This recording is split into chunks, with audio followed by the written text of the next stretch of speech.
সাধারণ দিন মজুর, নাম তার শাহাজি। ওই শাহাজি প্রত্যেক দিন এক বোঝা করে ঘাস নিয়ে বাজারে বিক্রি করত। তার ঘাসের এই পরিমাণ চাহিদা ছিল, মানুষে মনে করত তার ঘাস ক্রয় করে যদি গরু মহিষকে খাওয়ানো হয় তাহলে গরু মহিষের দুধের ভিতরে বরকত হবে, সংসারে বরকত হবে। এই জন্য সকলেই তার ঘাস ক্রয় করত। কিন্তু তার নিয়ম ছিল 2 বোঝা নেবে না 1 বোঝা নেবে, আর এই 1 বোঝা বিক্রি করবে মাত্র 6 পয়সাতে বিক্রি করবে, 7 পয়সা নেবে না, 8 পয়সা নেবে না। তার ঘাসের এই পরিমাণ চাহিদা ছিল, সে বাজারে ঘাস নিয়ে যাইতে দেরি, ঘাস বিক্রি হইতে দেরি না। কারণ মানুষের ধারণা ছিল তার ঘাস খাওয়াইলে গরু মহিষের দুধ কি হবে, বেশি হবে। এতটা সত্ত্বেও আল্লাহর বান্দা 7 পয়সা কখনো করে নাই। আর আমাদের দেশের ব্যবসায়ীরা তো যখন কোনো পণ্যের একটু দাম বৃদ্ধি হয়ে যায় এটাকে নিয়ে সিন্ডিকেট তৈরি করে, করে কি করে না?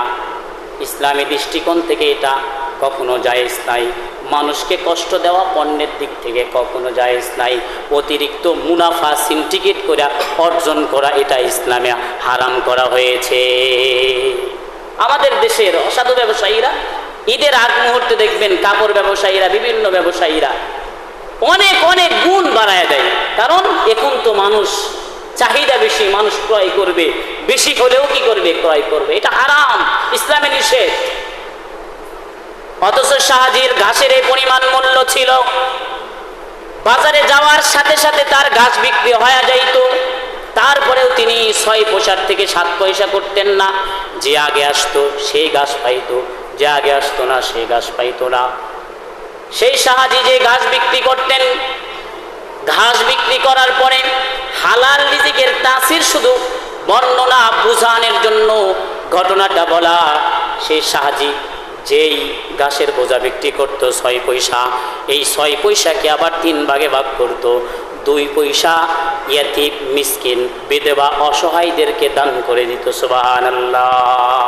6 পয়সার ভিতরে 2 পয়সা প্রত্যেক দিন কি করত, গরিব দুঃখীদের মাঝে এটাকে দান করে দিত। আর 2 পয়সা দিয়ে তার সংসার চালাইতো। আর 2 পয়সা তিনি জোগাইতো, গচ্ছিত করে রাখতো।